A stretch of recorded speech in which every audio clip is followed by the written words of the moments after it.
देवयन्तु हवन्ते का स्मरण करेंगे, जो हमारे राजस्थान विद्यापीठ के जनक पंडित जनार्दन राय नागर ने, जिसकी आधार भूमि पर इस संस्था की स्थापना की। इसके पश्चात मैं आज आप सबका स्वागत और अभिनंदन करना चाहूँगा, जो इस समारोह में समुपस्थित हुए और इसकी शोभा बढ़ा रहे हैं। मैं माननीय कुलपति जी का हार्दिक स्वागत और अभिनंदन करता हूँ, जो पिछले 10 बरस से इस सिलसिले को लगातार बनाए हुए हैं कि कबीरराव मोहन सिंह जी को उनकी पुण्यतिथि और जयंती पर याद किया जाए, क्योंकि उन्होंने हिंदी के लिए और संपादन के क्षेत्र में जो प्रतिमान स्थापित किए हैं।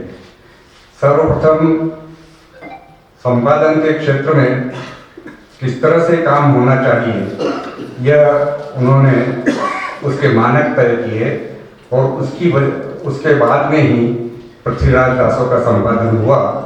देश के सारे बुद्धिजीवी उसमें शामिल थे, राहुल सांकृत्यायन और महाराज कुमार रघुवीर सिंह इत्यादि। तो उनको याद करने के लिए हम ये समारोह मनाते हैं। एक और खुशी की खबर है कि हमारे कुलपति महोदय को भारत सरकार ने वैज्ञानिक जो भी परियोजनाएं हैं उनका मानकीकरण करने और उसके नियोजन पर दृष्टि रखने के लिए नियुक्त किया है। यह हमारे लिए गौरव की बात है। मंच पर 3 वरिष्ठ कवि मौजूद हैं। एक तो सदाशिव चौधरी जी, बड़े साहित्यकार हैं। एक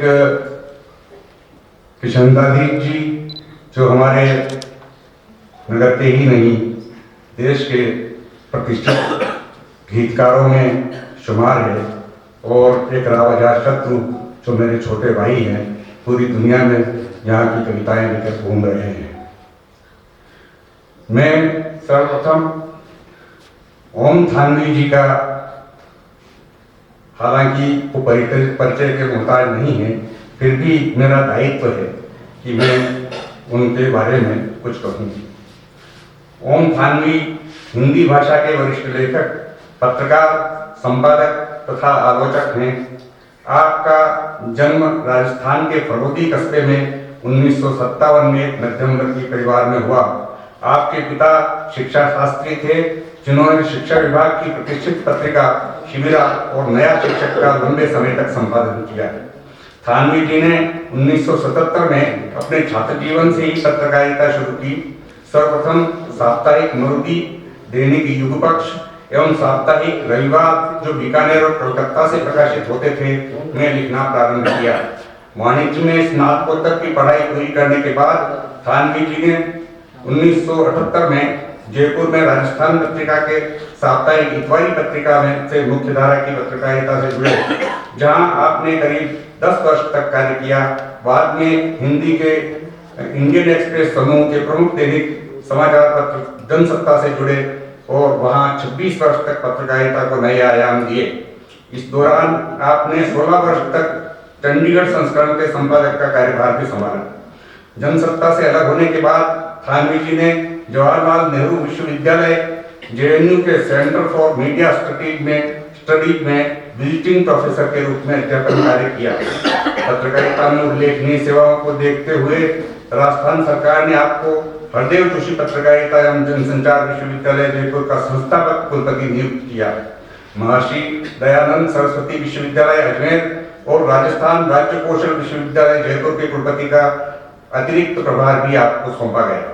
आप पत्रकार ही नहीं, प्रबुद्ध साहित्यकार के रूप में भी प्रतिष्ठित हैं और आपकी संस्मरण विधा में रचित पुस्तक मोहनजोदड़ो बहुत प्रसिद्ध हुई हैं, जिसे के बिरला फाउंडेशन के 1 लाख रुपए के बिहारी सम्मान सहित कई पुरस्कार प्राप्त हुए हैं। अब मैं परंपरा के अनुसार कविराज मोहन सिंह ने जो लिखा था उसका एक पैरा पढ़ता हूँ। वो उस समय वो किस तरह से मेवाड़ को देखते थे। मेवाड़ का जितना नाश विजातीय वीरों द्वारा हुआ, उनसे सजातीय 2 कदम आगे रहे।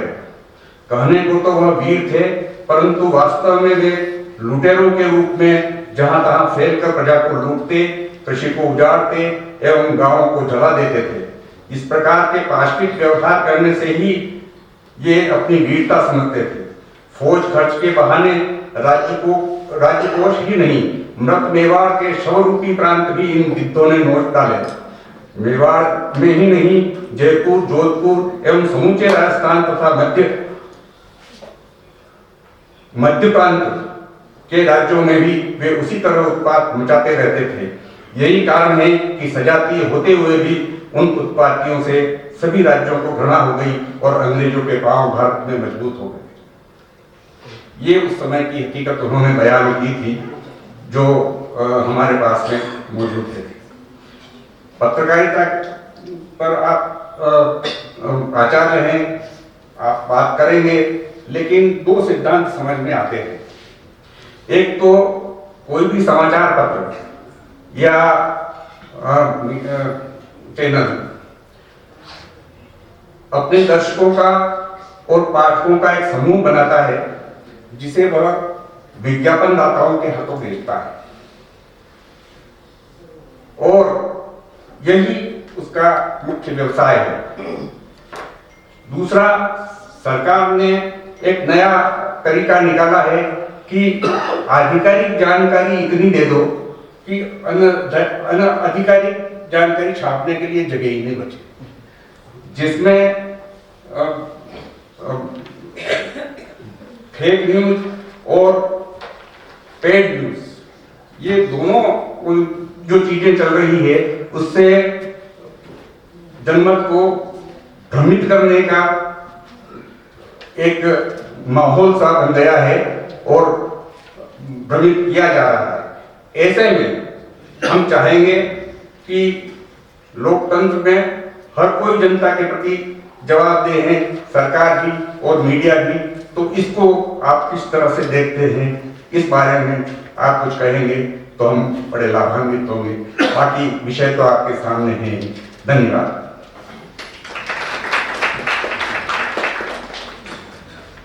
धन्यवाद आप साहब, आपने अपने सौगंध कविराज मोहन सिंह के बारे में भी जानकारी प्रस्तुत की और विषय के बारे में भी जानकारी प्रस्तुत की। बहुत बहुत आभार, धन्यवाद।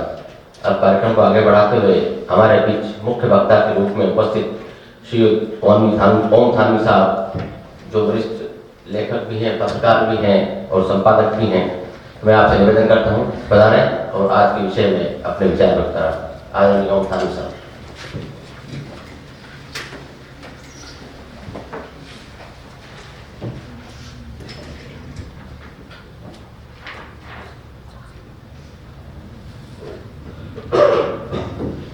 माननीय सरन देवल साहब, किशन दादेश जी, सदाशिव सूत्री जी, डॉक्टर विष्णु लाभ जी, मलय पानेरी जी, गुलशेखर व्यास जी, कई मित्र,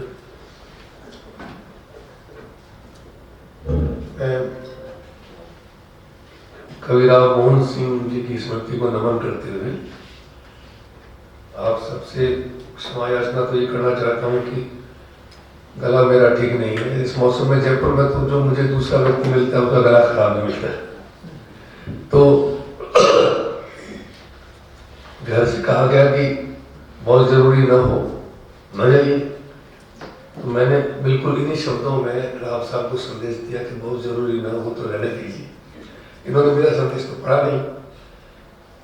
और फिर कोई पैनल डिस्कशन होता है तो 3-4 लोग होते हैं, व्याख्यान है तो एक ही व्यक्ति है, तो कार्यक्रम जब तय हो गया तो नैतिक रूप से दायित्व तो बनता है कि कहाँ तो जाए। तो उनको मैंने कहा मैं सुबह आता हूँ, शाम को 6 बजे वापस जयपुर आ जाऊँगा। बहरहाल ये कल सोच रहा था, पर अब तभी बिल्कुल ठीक है। गला जो है वो आखिरी दशा में जो होता है वैसा है, तो उसमें अगर थोड़ा उच्चारण का विचलन हो तो मुझे माफ कीजिएगा। और कृष्ण दादी साहब से बहुत पुराना संबंध है, आए मंच पे बिठा लिया है, तो व्याख्यान होता नहीं है।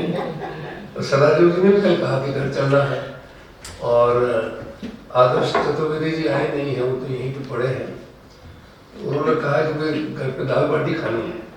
मैंने कहा कि मेरा गला जो है जिस दशा से गुजर चुका है, लेकिन शायद वो आने वाले हैं, कहा था कि आएंगे। पर जैसे राव साहब ने कहा कि किन किन चीजों पर प्रकाश डाला जाना चाहिए, तो प्रकाश डालने के लिए तो मैंने बहुत लंबी सूची वैसे बना रखी है, पर इसकी जरूरत नहीं है। मैं सच्चाई ये है कि इन दिनों में ज्यादा पत्रकारिता करने जाता नहीं,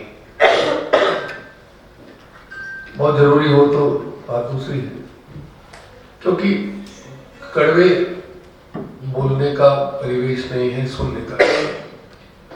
और जो बोलते हैं लोग डरते भी हैं, और हमें भी कहते हैं आप भी संभल के चलिए। संभलने के चलने जैसा तो मैं नहीं मानता हूँ, पर सुनने वाले हैं क्या? सवाल ये है कि जो बात कहना चाहते हैं, अगर वो लोकतंत्र में है और लोकतंत्र का एक बड़ा पाया मीडिया को मानते हैं, तो उसकी दशा अगर खराब है तो उसकी चिंता नागरिकों को भी उतनी ही होनी चाहिए, क्योंकि पत्रकारिता को जो ये दर्जा मिला है एक खंबे का, जो कायदे से कभी दिया नहीं गया, वैसे तो 3 ही खंबे होते हैं, पर फिर भी चौथा मान लिया गया कि ठीक है आप चौथा खंबा है, तो जो काम करती है आपको जानकारी दे, सूचना दे। तो मेरा मानना यह है कि वैसे पत्रकारिता का काम सिर्फ सूचना और जानकारी देना नहीं है, कि पुराने वक्त में कहा जाता था एक समझ का साझा करना है, एक विवेक जो है वो किस तरह से जागृत रहे, इसमें मीडिया को योगदान करना है। सिर्फ जानकारी तो कोई सरकारी प्रेस नोट है वो भी प्रसारित कर सकता है, या विभिन्न संस्थाओं के, कंपनियों के, उन सब के जो भी इदारे बने हुए हैं उनका काम ही सूचना उछालना है, सच्ची झूठी जैसी भी है। लेकिन समझ की जब हम बात करते हैं, विवेक की बात करते हैं, तो वो एक जिम्मेदारी का आह्वान होता है। तो जो समाज है, इस समाज का अधिकार है जानने का अधिकार। इसलिए पत्रकारिता की जब हम बात करते हैं, और इस दौर में खासकर जब हम कहते हैं कि पत्रकारिता की आजादी संकट में है, बोलने का परिवेश धीमे धीमे करके छीज रहा है, जैसे इमरजेंसी इस देश में लगी तो बहुत काले दिन थे, सबको मालूम है, आप में से भी कम लोगों को वैसे उसका ख्याल होगा, लेकिन कृष्ण दादी साहब और सदाशिव जी को तो पता ही है कि उस वक्त कुछ भी छपेगा तो वो पहले एक सेंसर के दफ्तर में जाता था, और मामूली सा बाबू, इसको कोई समझ नहीं उन चीजों की, वो बड़े से बड़े लेख को, चाहे अंग्रेजी भाषा में वो जो उसको ना भी आती हो, कुछ शब्द देखता था, इंदिरा गांधी लिखा हुआ दिख गया और कुछ, तो वो सेंसर्ड और हट जाता था। कार्टून तक भी नहीं छप सके, फोटोग्राफ भी रोक दिए जाते थे। तो उन दिनों में अखबारों ने प्रतिरोध के नाम पे ऐसा किया कि पूरा का पूरा पन्ना खाली छाप दिया और बाजार में भेज दिया। लोगों को संदेश तो मिली कि हमें छापने नहीं दिया जा रहा है। तो जो मीडिया का अधिकार है, संपादक का अधिकार है, पत्रकार का अधिकार है, वो बुनियादी रूप से नागरिक का अधिकार है। इसलिए हम ज्यादा चिंतित हैं और चिंतित होने चाहिए। तो इमरजेंसी का जो परिवेश था, इमरजेंसी तो घोषित थी और बहुत ही दुर्भाग्यपूर्ण थी। जिस मैंने कहा काला अध्याय था, जिसके लिए बाद में माफी भी मांगी गई, जो भी था। लेकिन इस दौर में जब इमरजेंसी जैसी कोई चीज नहीं घोषित है और फिर भी लोग क्या आजाद हैं बोलने के लिए, लिखने के लिए, लोग सब जानते हैं। आजकल गोदी मीडिया सब चला हुआ है, आपको पता है कि जिसको ठकुर सुहाती बोलते हैं। तो ऐसे अखबार, ऐसे टेलीविजन चैनल, उनकी भरमार है। वो जो कवि लाल कृष्ण आडवाणी जी ने कहा था कि भाई वो रेंगने के लिए, झुकने के लिए कहा गया, रेंगने लगे। तो सच्चाई ये है कि अभी तो लेटने लगे, बिल्कुल इसको लंबलेट बोलते हैं कि लंबे होकर आप बिल्कुल अपने आप को समर्पित कर दिया है। वो मीडिया की स्थिति है। बहुत ऐसे लोग थोड़े मिलेंगे जो बोलते हैं, और अगर बोलते हैं तो फिर उनको ऐसी जगह नहीं मिलती जहां पे वो लिख सकें, अपनी बात कह सकें। अगर आपको याद हो, कुछ साल पहले तक बहुत गर्मा गर्म बहसें शाम को टेलीविजन चैनलों पे हुआ करती थी। अब वो वैसे नहीं होती हैं तो ऐसे विषयों पे हो रही हैं जो समाज तो नहीं चाहता, लेकिन कोई राजनीतिक दल चाहता है कि आप इस पे चर्चा करें। कुछ सरकार की गतिविधियां, कुछ धार्मिक गतिविधियां, और पूरा एक एजेंडा जो है वो मीडिया के सामने है और उसके हिसाब से मीडिया काम करता है। तो गोदी मीडिया कहिए, चावलूस मीडिया कहिए, या जो भी कहिए, पर उसकी भरमार है। और ये अकस्मात नहीं है कि थोक में। हमारे यहाँ एक बड़े व्यापारिक घराने ने चैनल खरीद लिए, और जो ढेर चैनल है वो चूंकि एक कॉर्पोरेट के पास चले गए, दूसरे कॉर्पोरेट ने बचे हुए चैनल खरीद लिए। और वो चैनल जिनके बारे में लोग मानते थे कि ये इनमें साहस है, इनमें बोलने की ताकत है, वो भी खरीद लिए गए। मेरे दोस्त रवीश कुमार दिल्ली में मेरे पड़ोस में ही रहते हैं। बहुत अच्छा चैनल था और उनका भी नाम था। थोड़े लोग देखते थे पर अच्छे लोग देखते थे, और उसका असर था। मतलब मेरे विभाग में श्रेष्ठ चैनल माना जाता था। वो भी कॉर्पोरेट के पास चला गया, तो आपके पास मंच बचे क्या?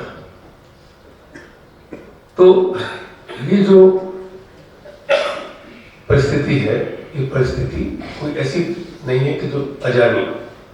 इसके साथ साथ जो चीजें हुई हैं पत्रकारिता में, उनकी भी मैं बात करना चाहता हूँ। वो भी बहुत फिक्र की बात है, जिसका कॉर्पोरेट से सीधा ताल्लुक नहीं है, लेकिन चूंकि जिस तरह से मीडिया को गिरफ्त में लिया गया है, तो एक तो संपादक नहीं रहे।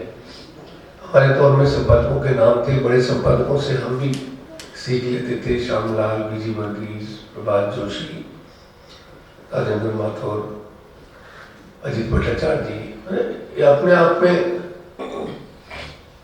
आसमान थी, हस्तियां थी। लेकिन अब आप बताइए कि अगर आपको पूछे कि किसी बड़े संपादक का आप नाम बताइए, मुश्किल हो जाएगा, क्योंकि संपादक मीडिया में लग गए हैं, उनमें वो ताकत नहीं है कि वो अपना कद ऊंचा कर सकें। दूसरा ये है कि जो तकनीक के साथ में नई चीजें सामने आई हैं, कुछ जमाने में तो अखबार ही थे।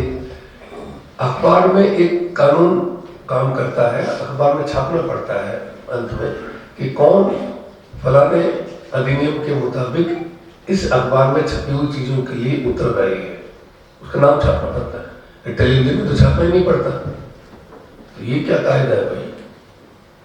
जो ज्यादा लोगों तक पहुंचने वाला माध्यम है, अखबार से ज्यादा टेलीविजन और रेडियो, ये दो मैं मानता हूँ कि किसी भी विकासशील देश में ये बहुत महत्वपूर्ण है, और विकसित देशों में भी। ये जो प्रधानमंत्री जी मन की बात करते हैं, ये तो अमेरिका के राष्ट्रपति अपने रेडियो पे इसी ढंग से बात करते थे, क्योंकि लोगों को अब वो चाक्षुष माध्यम जो है टेलीविजन, उसका मोह नहीं रहा। कोई वक्त में चाव था, अब मोह नहीं रहा। आप अपना काम करते रहे तो आप रेडियो पे सुनते हैं, तो टैक्सी वाले के यहाँ भी रेडियो चल रहा है, उसमें चर्चाएं वैसी चलती जो हमारे टेलीविजन पे कोई वक्त में चलती थी। तो पूरी दौर में तो हमारे यहाँ भी रेडियो बहुत लोकप्रिय था।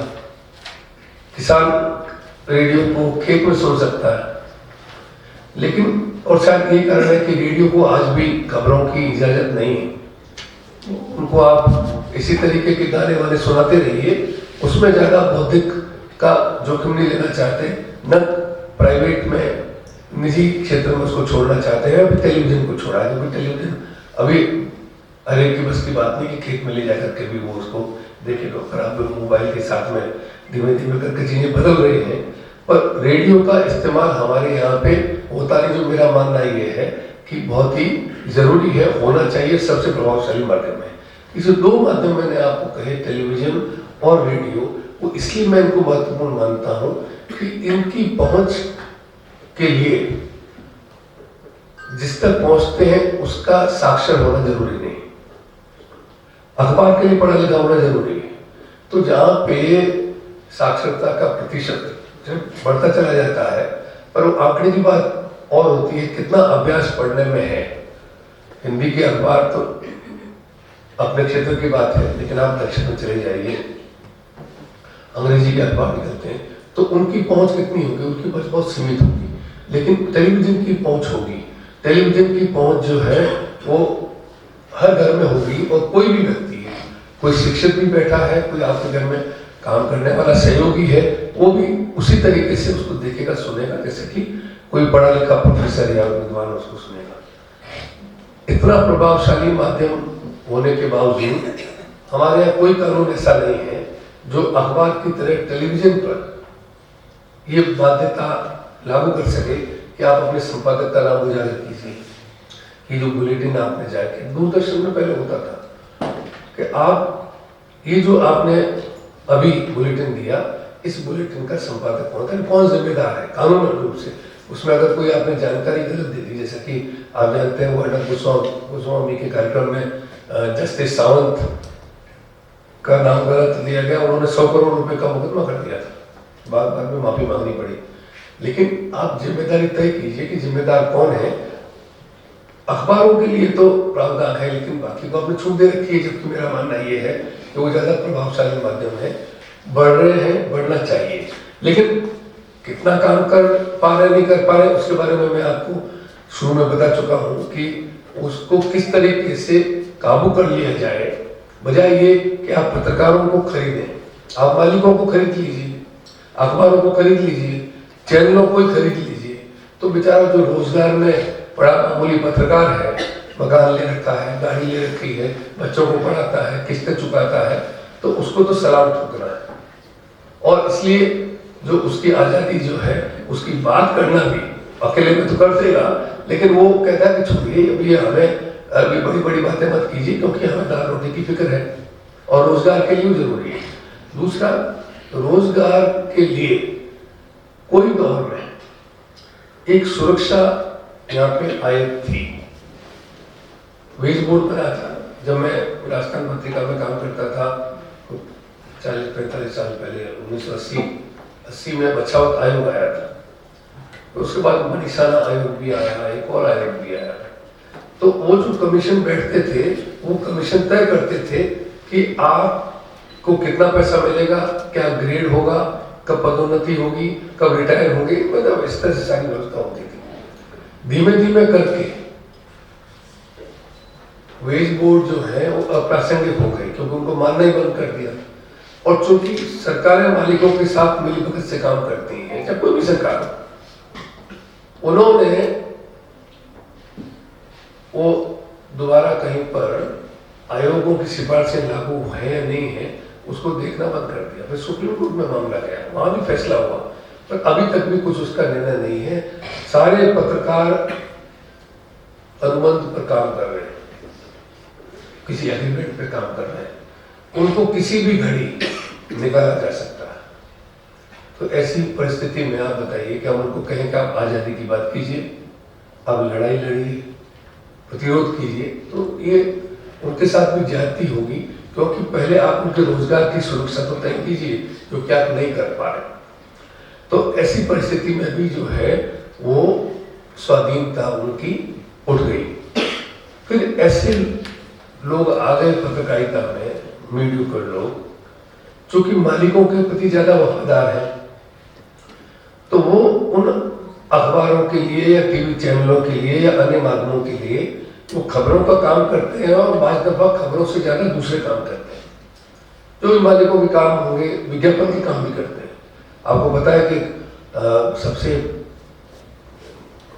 बड़े चैनल का एक एंकर बड़ी अच्छी सजावट के साथ, केश विन्यास के साथ वो प्रकट होता है, 100 करोड़ रुपए की रिश्वत लेते हुए पकड़ा गया था और तिहाड़ में जेल काट के आया। और शाम को बाइज्जत बड़ी बड़ी बातें करते हैं, नैतिक बातें और पता नहीं क्या क्या चीजें हैं। तो ये सच्चाई है कि इस किस्म के लोग, जिनको जरा कहना चाहिए कि नैतिकता का बोध नहीं, बल्कि इस तरह की अनैतिक गतिविधियों में संलग्न होकर के जो पकड़े जा चुके और जेल जा चुके, वो भी जो है वो इस किस्म की बातें करते हुए पाए जाते हैं। तो ये संपादक नाम की जो संस्था है, मतलब उसका कोई कानून भी रखवाला नहीं है, और उसका जो है, जो पत्रकारिता का जो क्षेत्र है, उस क्षेत्र में भी लोग भी नहीं है कि वो उस तरह की दायित्व को अंजाम दे सकें। फिर पूंजी और सत्ता का जो गठजोड़ है, वो भी पिछले कुछ वर्षों में हमारे यहाँ बुरी तरीके से एक में हो गया। जैसे मैंने कॉर्पोरेट का आपको जिक्र पहले किया, लेकिन अब छोटे पैमाने पर भी अगर आप देखें, जो अखबार चला रहे हैं बड़े कॉर्पोरेट के नहीं है, सत्ता के साथ, क्योंकि सत्ता के साथ मिलने से उनको कई सुविधाएं मिल सकती हैं, और अगर वो नहीं मिलते हैं तो उनके साथ क्या सलूक हो सकता है, इसके भी परिणाम जो है उनके सामने है। जब कई अखबारों के प्रतिष्ठानों पर छापे पड़ जाते हैं, तो उनको लगता है कि हम इस मुसीबत में क्यों अपने आप को डालें। तो फिर ये जो पूंजी और सत्ता का जो गठजोड़ है, ये गठजोड़ एक खास किस्म की जानकारी आप तक पहुंचाने का काम करता है, जो सत्ता को पसंद है। फिर इसके अलावा अगर आप सत्ता की बात थोड़ी देर के लिए छोड़ दें, राजनीति की बात छोड़ दें, तो चूंकि संपादक नहीं है और पूंजी का दबदबा मीडिया पर कायम है, तो वो लोग क्या करते हैं पूरे मीडिया में। अगर आप ये कहें कि जब आप मानवाधिकारों के बारे में कितना छापते हैं या क्या दिखाते हैं, या आप उनको कहें कि आप शिक्षा के बारे में कितना छापते हैं, पर्यावरण के बारे में कितना छापते हैं, स्त्री अधिकारों के बारे में कितना छापते हैं, साहित्य को कितनी जगह देते हैं, संस्कृति को कितनी जगह देते हैं, एनवायरमेंट और तमाम, आपको बहुत मुश्किल पेश आएगी चीजें कि कहाँ क्या है, क्योंकि उनका कहना है कोई बिकता नहीं। तो पहले भी अखबार निकलते थे और बिकते ही थे, खुद में तो कोई अखबार नहीं घरों में आता था, और बड़े चाव से सुबह सुबह इंतजार करते थे। और अक्सर मुझको याद है कि छुट्टी के दिन अखबार की छुट्टी होती थी, पर हम लोगों को याद ही नहीं रहता था कि कल अखबार की छुट्टी थी। फिर सुबह देरी पे चले जाते थे कि आज अखबार नहीं आया। ये इस दिन का अब नहीं है इसकी परवाह। लेकिन ये जो परिवेश है वो परिवेश अब नहीं रहा, क्योंकि वो जो बाजार है वो पूरे मीडिया पर हावी है। इसलिए अब आप उसमें सिनेमा, ग्लैमर, मनोरंजन की तमाम चीजें, खेल और ढेरों ऐसी चीजें जिनका कायदे से न्यूज चैनल की परिभाषा में जो चीजें आती हैं उनसे उनका ताल्लुक नहीं है। न्यूज चैनल आप किसको कहते हैं? तो वो कुछ भी दिखाई चले जा रहे हैं, और ऐसी चीजें और बहुत गैर जिम्मेदारी के साथ, जैसे कि मान लीजिए रूस और यूक्रेन युद्ध चल रहा है, तो पुरानी क्लिपिंग्स हैं, पता नहीं किस युद्ध की हैं, लेकिन उसके बारे में आपको बताया जा रहा है कि कितने साहसी व्यक्ति हमारा आदमी वहाँ गया हुआ है, उसको एक फौज की वर्दी भी पहना देते हैं और ताकि उसको बुलेट न लगे, और वो वहाँ से रिपोर्ट करता है। तो एक थोड़ी सी क्लिप के बाद बाकी सारे हवाई जहाज बम फेंक रहे हैं, और कब फेंक रहे हैं, किस पे फेंक रहे हैं, क्या हो रहा है, लेकिन ऐसी चीजों को देखने से एक रोमांच जो पैदा होता है तो लोग देखना चाहते हैं, वो दिखाते हैं। सच्चाई ये है कि अगर सचमुच गोली चल पड़े, अभी हुआ था किसान आंदोलन के दौरान, तो एक पत्रकार को छर्रा लग गया, तो बहुत ही दुर्भाग्य की बात थी। तो काफी देर तक आवाज आती रही, मुझे गोली लग गई है, मुझे गोली लग गई है। बाद में किसी ने कहा छर्रा है, और चूंकि अब आप किसान आंदोलन के बीच आ गए तो ये लग गया, और किसानों को तो लग ही रहा है लगातार बराबर। लेकिन वो जो छर्रा लगा, और उक्त साहस की दाद देनी चाहिए कि वो गोली और छर्रे का चाहे फर्क न पता हो, लेकिन कम से कम वहां पे वो रिपोर्ट कर रहा था। लेकिन आप बताइए कि कितने चैनल दिल से जो है वो किसानों के प्रति, जिसको हम कहते हैं हमारा अन्नदाता है, उनके साथ है। उनको लाइन कहीं और से मिली है, उनको उसी लाइन से देखना है, और उसी लाइन के मुताबिक आपको मालूम होगा कभी जब भारत रत्न दिया गया है MS स्वामीनाथन साहब को, तो उनकी बेटी ने बयान दिया है, और बाकायदा वीडियो है, सुनी सुनाई बात नहीं है, जिसमें उन्होंने कहा है कि अगर आप किसानों के साथ ऐसा बर्ताव करते हैं MSP के मामले में, तो फिर आप स्वामीनाथन जी का अनादर कर रहे हैं। उसके बाद अगले दिन द हिंदू में खबर छपी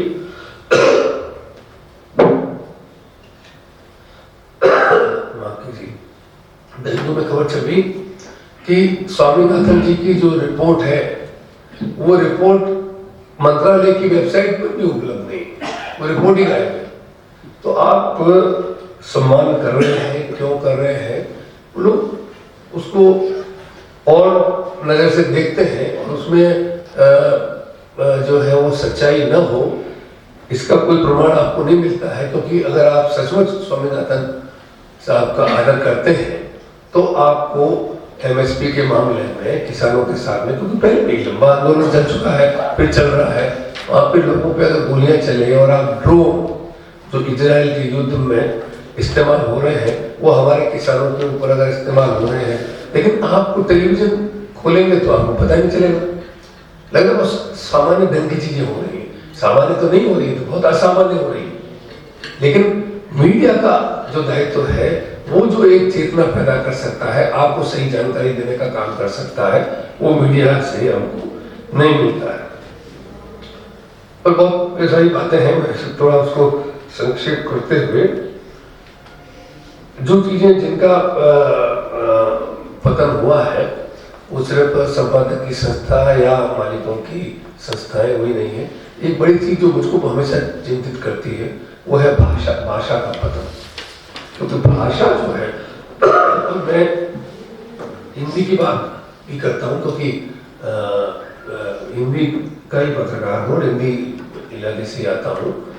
हिंदी जो है हमारे यहाँ पहले ये माना जाता था कि अच्छे अखबार से आप अच्छी हिंदी सीख सकते हैं।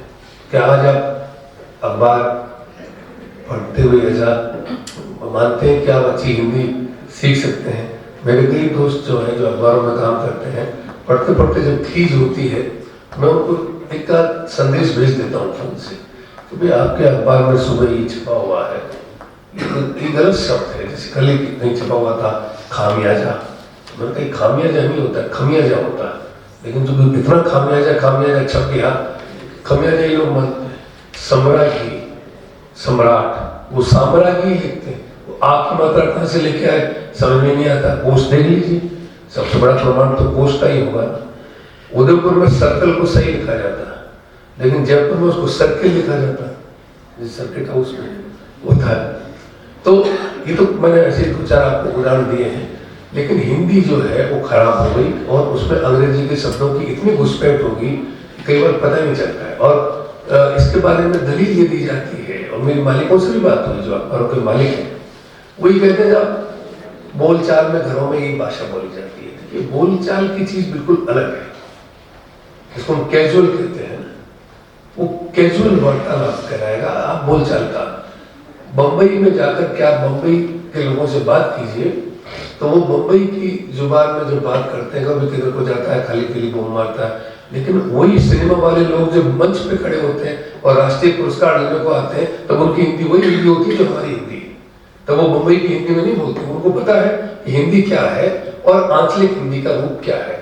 तो जब बोलचाल की जो भाषा है जो इस्तेमाल हो रही है उसमें अंग्रेजी के शब्द आते हैं, मैं खुद बोलता हूँ और अंग्रेजी के कई शब्द ऐसे हैं जिनके बारे में तो मेरा कोई बहस करने को मन ही नहीं करता है, क्योंकि वो चीजें बाहर से आई, मशीनें बाहर से आई, तकनीक आई। अब तकनीक शब्द भी जो है वो अपने टेक्निक से बना लिया, प्लाटून से पलटन बना लिया, तो दोनों आपको मिलेंगे। लैंटर्न मूल सोर्स है कि लालटेन है, तो बड़ा मुश्किल हो जाता है।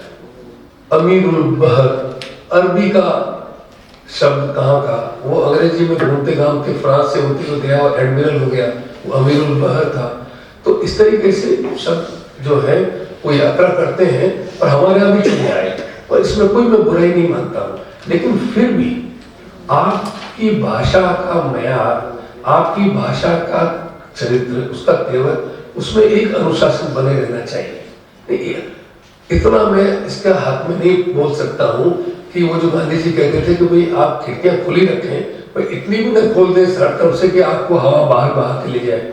तो आप भाषा के प्रति इतना सजग रहे, वो भाषा के प्रति सजगता खत्म हो गई। तो ये कहते थे कि सब बच्चे घरों में आजकल ऐसी अंग्रेजी की शब्द इस्तेमाल करते हैं, अब वही भाषा अखबार में आप लिखने लगते। मेरा मानना है कि ये बहुत ही गैर जिम्मेदारी का काम हुआ। और फिर नए परिवेश में अब ये हो गया कि शुद्धि अशुद्धि की भी कुछ बीमारी खड़ी हो गई। जब अच्छी हिंदी लिखें वही तो आप तो शुद्धतावादी हैं। शुद्धतावादी क्या होता है? सही शब्द का इस्तेमाल की बात करते हैं। जैसे मैंने आपको 2-4 उदाहरण दिए भी, अगर मैं आपको कहूँ कि खामियाजा सही है और आपने हमेशा खामियाजा पढ़ा तो जो छापता है उसकी भूल है।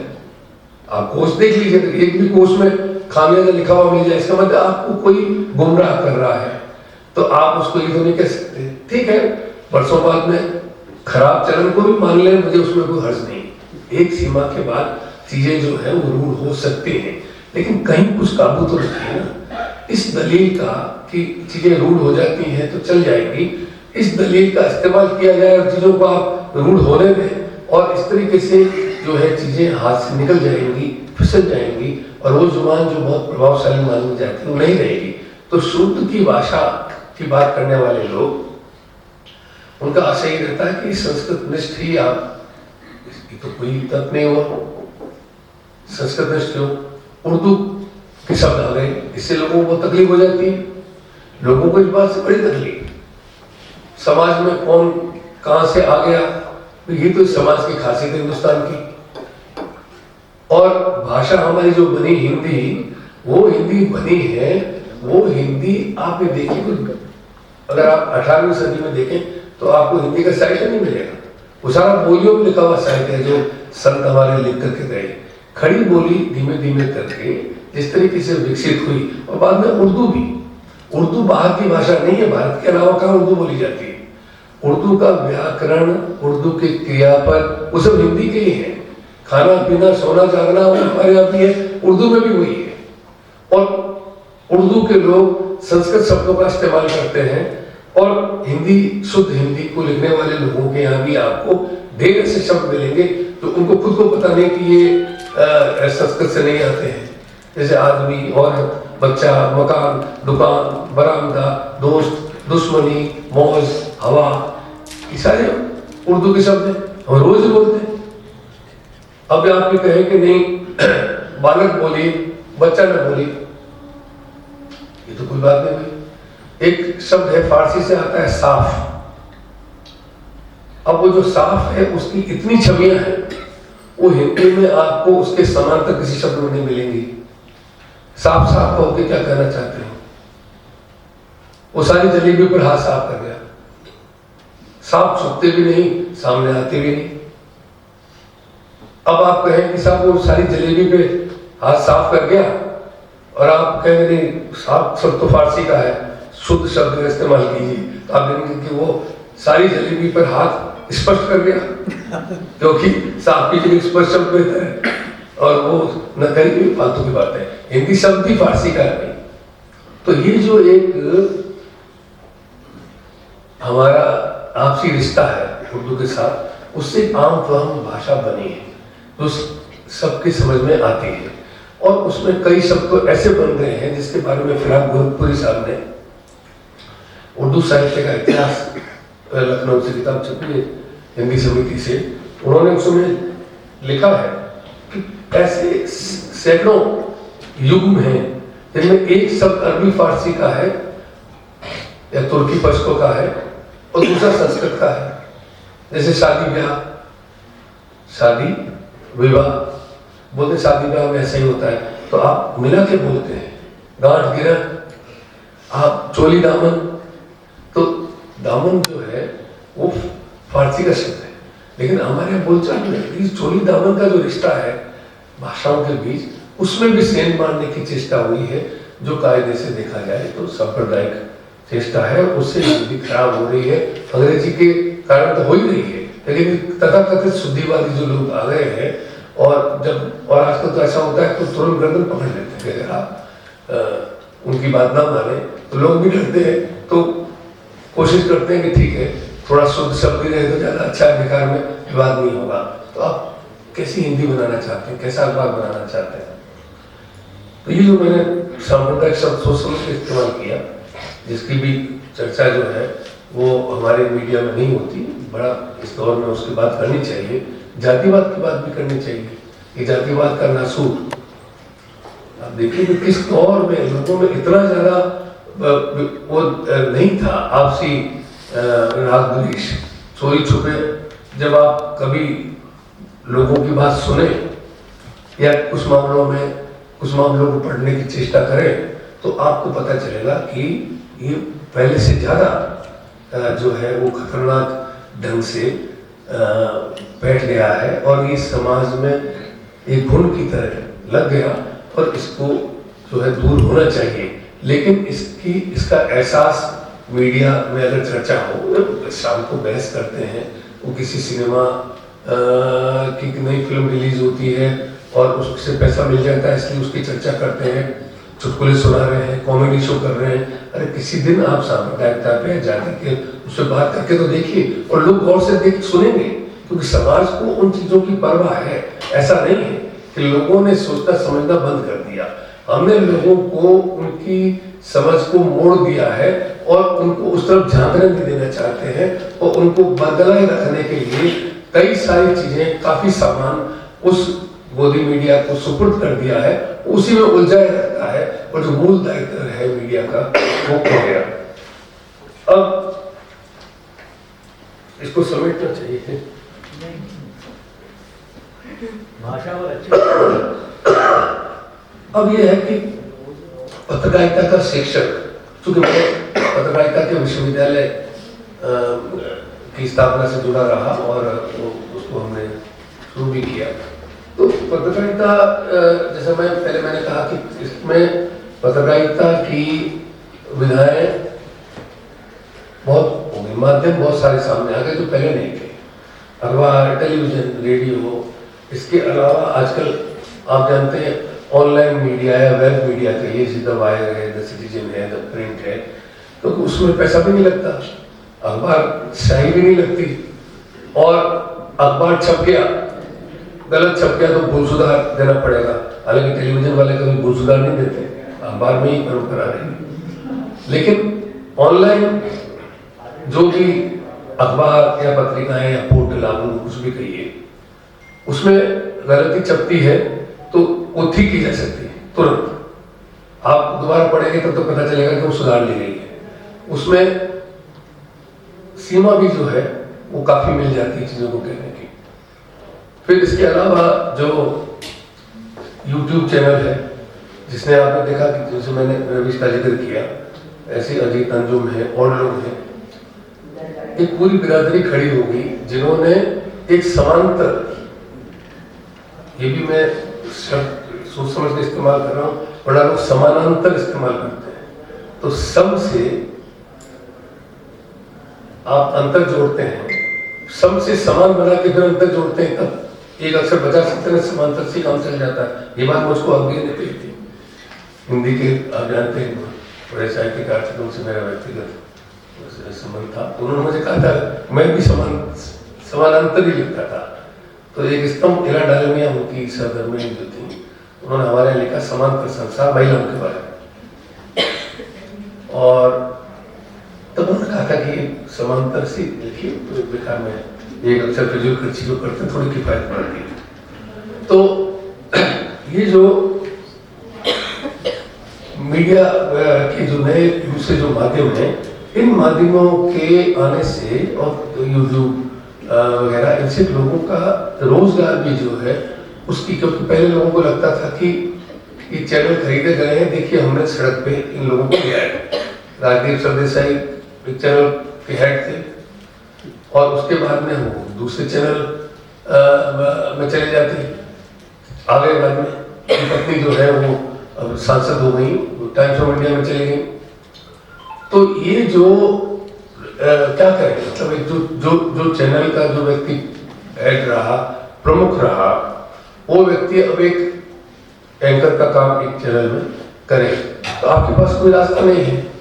लेकिन वो तो फिर भी उन्होंने अपनी जगह बनाई, लेकिन बहुत सारे लोग जो थे वो तो सड़क पे आ गए। रवीश ने तो कहा ही था कि मेरे तो पेट पे लात मारी गई है, लेकिन उन्होंने यूट्यूब चैनल शुरू किया, और मेरे ख्याल में 90 लाख के करीब उनके देखने वाले लोग हैं, और एक लोकप्रियता का और दूसरे सारे पत्रकारों की लंबी सूची गिनाई जा सकती है।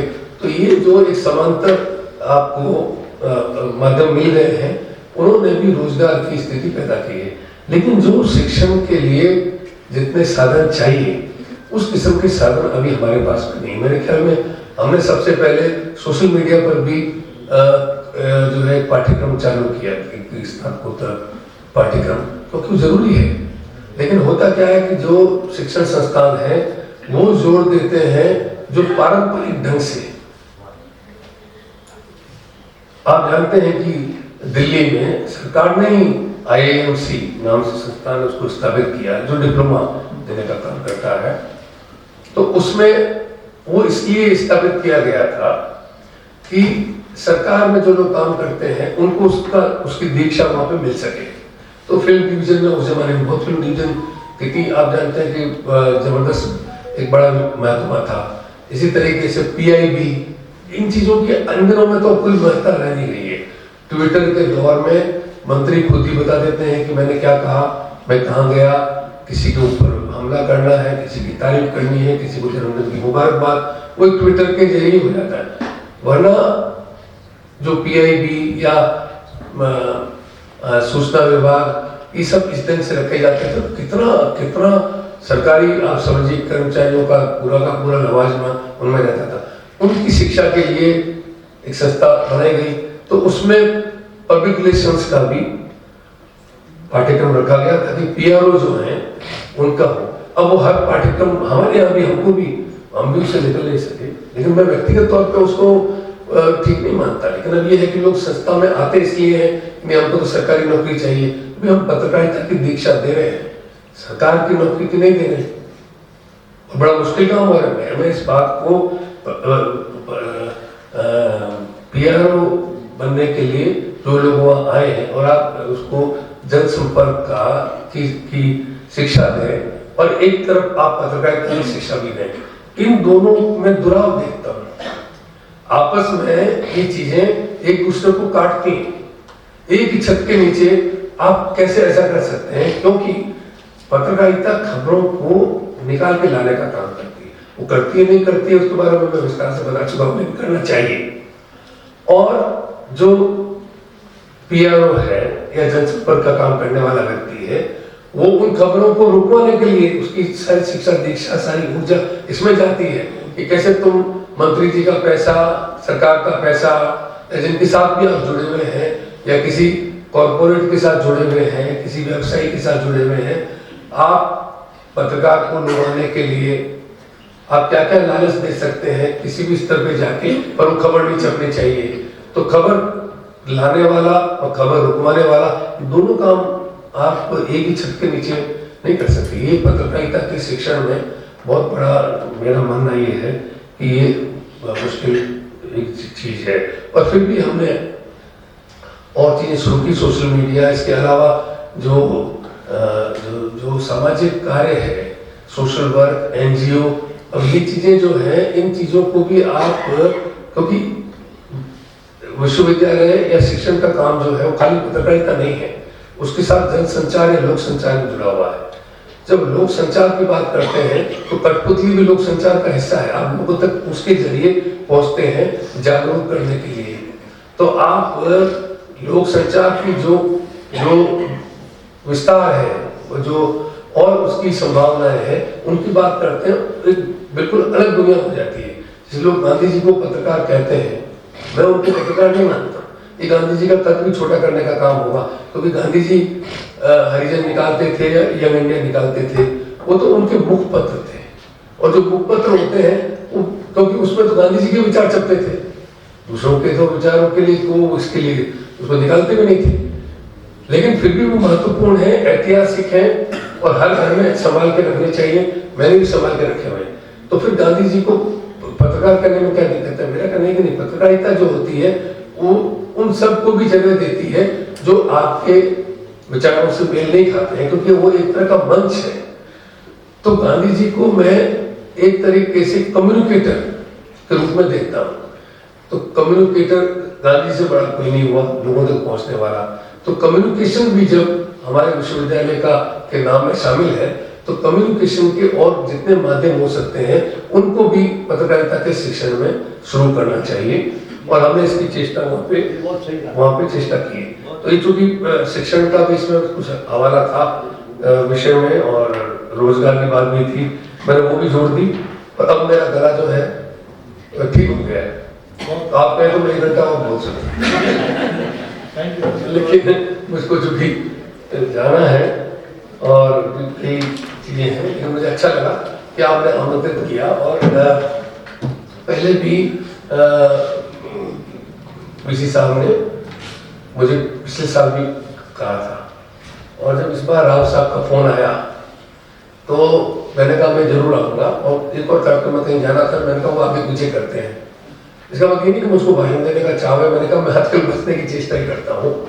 लेकिन उसके बाद गला खराब हुआ, तो इनको कल मैंने किस्सा सुनाया था कि 1982 में तलत महमूद जयपुर आए थे, और रविंद्र मंच के पीछे खुला मंच हुआ करता था, अभी है कि नहीं पता नहीं। तो उसमें उनका कार्यक्रम था, और वो जयपुर पहुंचे तब तक उनका गला बैठ गया। मतलब मेरा तो मैं मानता हूँ कि ठीक है कि मैं अपनी बात आपको मैंने कह दी। वो जब मंच पे आए तो पता नहीं चलता था कि क्या कह रहे हैं, और उन्होंने कहा मैं आपको क्या कह सकता हूँ मैं, और उनको गाना था, लेकिन लोगों ने कहा नहीं आप जैसा भी होता है। तो उन्होंने उस फटे गले में भी अपना कार्यक्रम पेश कर दिया। तो मेरी स्थिति फिर भी बेहतर थी, मैंने आपका कार्यक्रम जो है वो किया, लेकिन फिर भी थोड़ा स्वास्थ्य और बेहतर होता तो ठीक रहता। फिर भी कुछ गलत कहा हो तो माफी चाहता हूँ, और फिर कभी दोबारा मुलाकात होगी इंशाल्लाह। नमस्कार।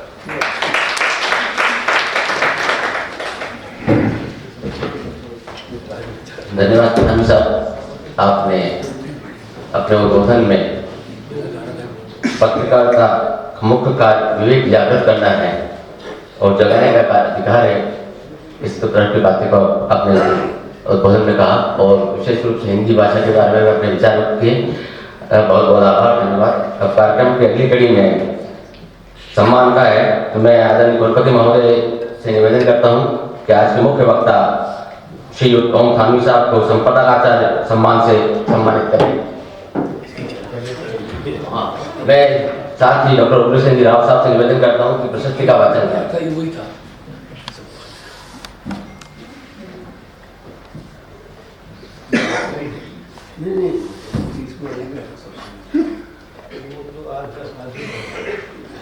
मैं प्रशस्तिका का वाचन कर रहा हूं। पत्रकारिता, साहित्य लेखन, आलोचना एवं समाचार पत्र संपादन के क्षेत्र में कई नए आयामों को उजागर कर हिंदी भाषा के उत्कर्ष के लिए विपुल एवं अतुल्य योगदान प्रदान करने के उपलक्ष्य में जनार्दन राय नागर राजस्थान विद्यापीठ डीम्ड टू बी विश्वविद्यालय उदयपुर श्रीयुत ओम थानवी को कविराम मोहन सिंह की स्मृति में संपादकाचार्य सम्मान संबोधन से विभूषित करते हुए स्वयं को गौरवान्वित अनुभव कर रहा है। लोकतंत्र के प्रति आप श्री की प्रतिबद्धता, राष्ट्रहित के प्रति गूढ़ चिंतनशीलता, जनहित में कर्तव्यपरायणता की भावना और मानव मूल्यों के प्रति गहन आस्था की विद्यापीठ कुल कुटुंब अंतर्मन से भूरी भूरी सराहना करते हुए आत्मविभोर है। यह संस्था आप श्री के सकारात्मक जीवन, प्रगतिशील विचारों तथा मानवीय गरिमा की प्रतिष्ठा को ध्यान में रखकर संपादित किए गए 100 कार्यों को रेखांकित करते हुए अभिभूत है। दिनांक 17 फरवरी 2024 कर्नल प्रोफेसर शिव सिंह सारंगदेव कुलपति। आदरणीय कुलपति महोदय से निवेदन है कि श्री ओम थानवी साहब को संपादकाचार्य सम्मान से सम्मानित करें।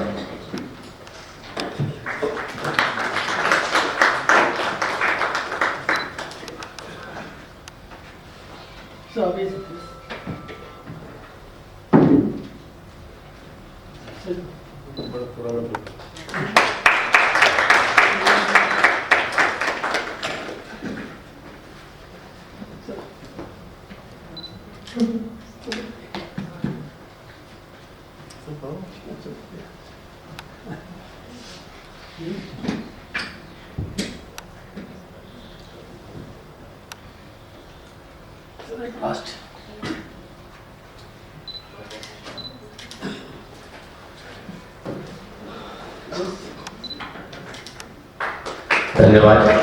अब कार्यक्रम की अंतिम कड़ी के रूप में अध्यक्ष को में मैं आदरणीय कुलपति महोदय प्रोफेसर एस सामदेव साहब से निवेदन करता हूँ कि बधाई और अध्यक्ष को उद्बोधन प्रस्तुत करा।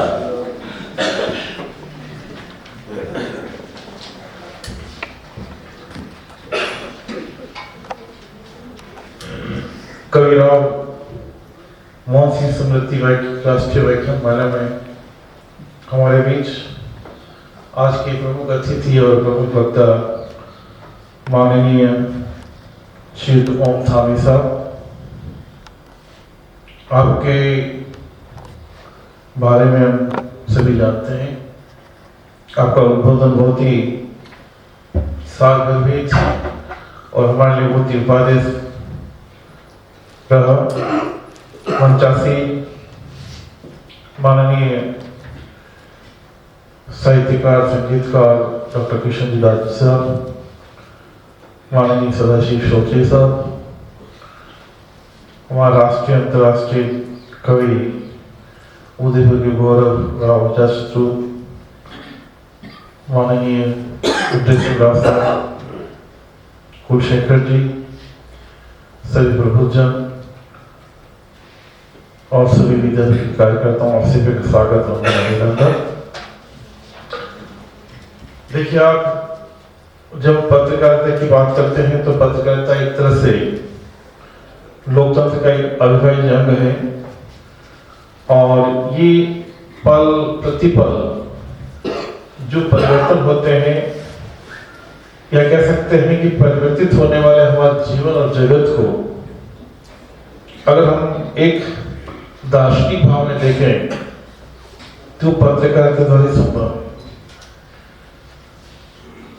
सिचुएशन जिसको परिस्थितियां क्या कहते हैं, उनका एक अवलोकन करना, अध्ययन करना, उनका चिंतन मनन करना और उनको आत्म अभिव्यक्ति के माध्यम से किस समाज में चीज लाई जाए, ये पत्रकारिता संभव है। माननीय थानवी साहब अकादमिक उन्मुक्ता, जिस देश विदेश अनेक राष्ट्रीय अंतर्राष्ट्रीय विश्वविद्यालय में आप पधारे और एक बहुत बड़ा एकेडमिक आपका इंटरेस्ट है रहा है और उसी की प्रणीति है कि आप यहाँ आज पधारे। वैचारिक सहभागिता में आप हमेशा भावों को बहुत अहमियत देते हैं। साथ ही आप जैसा आपने बताया कि हमें सभी क्षेत्र में, चाहे पर्यावरण हो, समाज की बात हो, कला संस्कृति हो, सभी का प्रचार प्रसार करना बहुत जरूरी है। देखिए आज हमारी पॉपुलेशन 1.45 अरब है और उसमें से 65% आबादी युवा वर्ग है, जिसमें एक वर्ग एक पेंडुलम के एक छोर पर है जो बहुत ही अच्छी शिक्षण संस्थाओं में प्रवेश लेना चाहते हैं, बहुत ही एक high quality, high level of standard की बात करते हैं। तो दूसरे छोर पे वो एक व्हाट्सएप ग्रुप भी है जो केवल जो चीजें व्हाट्सएप पे आती हैं उस पर विश्वास करता है, उसकी क्या सत्यता है, उसकी कोई फैक्ट्स की कोई जांच परख कुछ भी नहीं होता, मान लेते हैं। तो समाज में एक बहुत बड़ा अंतर्द्वंद और भ्रम चल रहा है, उसको आप किस तरह से ठीक कर सकते हैं? आपने अच्छा बताया कि टीवी और रेडियो के माध्यम से, क्योंकि इनकी अपनी महत्ता है। महत्ता इसलिए है कि आपने बताया इसमें साक्षर होना जरूरी नहीं है। जो एक प्रबुद्ध व्यक्ति समझता है उतना एक अनपढ़ व्यक्ति भी कह सकते हैं, जो पढ़ा लिखा नहीं वो भी समझ सकता है, उसका भी ज्ञान ऐसा हो सकता है। तो समाचार के प्रति आपने बताया है कि जब तक हमारी अकाउंटेबिलिटी नहीं होगी, और ये अकाउंटेबिलिटी का भाव आज समय के साथ कम होता जा रहा है, जबकि समय के साथ और जब इस तकनीकी और 21वीं सदी में रह रहे हैं, इसके भाव ज्यादा होना चाहिए। आप देखिए कि हम पत्रकारों से पत्रकारिता के बारे में बहुत सी अपेक्षा रखते हैं, लेकिन एक सामान्य एक नेचर होता है, प्रकृति का नेचर होता है कि हर व्यक्ति हर साधन सुविधा चाहता है। जब तक इनके रोजगार की गारंटी सरकार न दे, उनका एक स्तरीय जीवन जीने का एक साधन नहीं हो, तो हम जब तक समाज में या किसी भी जगह अगर कंसिस्टेंसी नहीं है तो वहाँ मूल्यों का भी गिरावट आएगी, वहाँ ऐसी बहुत सी चीजें होगी जिसमें समझौते करने के एक अपने आप में भाव आएंगे।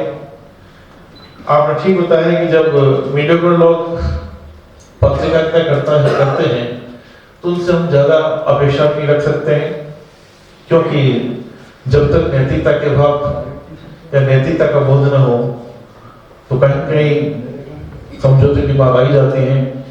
पूंजी सत्ता का गठजोड़ भी आपने बहुत ही एक प्रश्न चिन्ह के रूप में आपने बताया, और जैसा कहते हैं कि कथनी और करनी में अंतर नहीं होना चाहिए, लेकिन लोग आज जैसे ही कर रहे हैं, कहते क्या है, करते क्या है, तो ये सभी एक सोचनीय विषय है। पत्रकारिता का जो गिरता भाषा का स्तर है उसका आपने चिंता करी है, बहुत ही जरूरी है कि आज किस तरह से भाषा का प्रयोग करते हैं। भाषा हालांकि आपने अच्छा बताया, भाषा का अलग अलग करना बड़ा मुश्किल है। सभी भाषा उर्दू, हिंदी, फारसी सभी भाषाएं मिक्स हो चुकी है, यानी कि आजकल इंग्लिश के बहुत से शब्द है वो भी हम उसमें करते हैं। लेकिन आपने इस बात पे फोकस किया है कि क्योंकि हम जो चीज कर रहे हैं वो हमारी भावी पीढ़ी के लिए ट्रांसफॉर्म कर रहे हैं, उनको हम कोई चीज दे रहे हैं विरासत में। तो अगर आप जो चीज विरासत में गलत देंगे तो गलत वो सीखेंगे, गलत को स्वीकार करेंगे, तो इस पे भी आपका एक होना चाहिए। समाज क्या चाहता है उस पर ध्यान रखना बहुत जरूरी है, लेकिन जो चीजें हैं जो देख रहे हैं वो सबके सामने है, जो बहुत सी बार हमें चीजें थोपी जाती हैं तो वो चीज भी एक हिस्सा बन जाती है। तो पत्रकारिता से जो आपने बताया कि वास्तविकता जो चीज है, जो हम खबर पढ़ते हैं, जो खबर की उत्पत्ति है वो पत्रकारिता से ही संभव है, वहीं से खबरें आती हैं।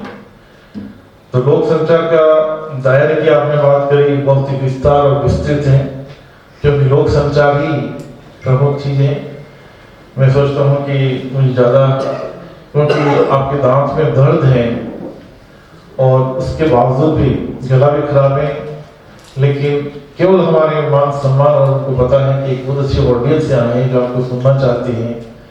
मैं अक्सर आपके दर्शन में IIC न्यू दिल्ली में हमारी मुलाकात बहुत सी बार हुई और बड़े आपने प्यार से ये मुझे वादा किया था कि मैं आपके विषय जरूर आऊँगा।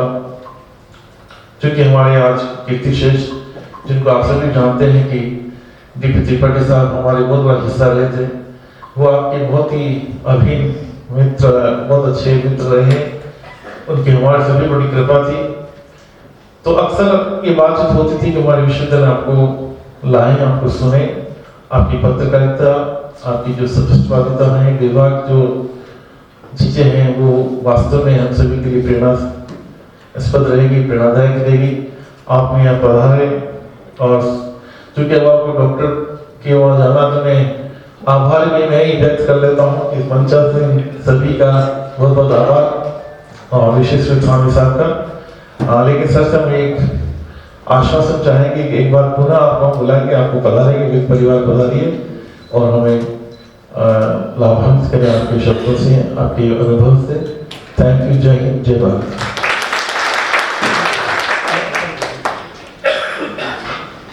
धन्यवाद सर, आपने बहुत ही संक्षिप्त रूप से 7 का उद्बोधन प्रस्तुत किया, बहुत बहुत आभार।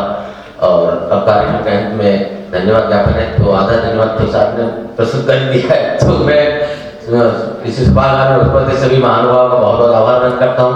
विशेष रूप से प्रोफेसर गीतनाथ माथुर साहब का, प्रोफेसर सरोज गर्ग मैडम का, डॉक्टर रचना राठौर मैडम का, डॉक्टर मंजू मांडवत मैडम का और अमीर राठौर मैडम का सबका बहुत बहुत आभार और मंच पर विराजमान सभी अतिथियों को बहुत बहुत आभार, धन्यवाद।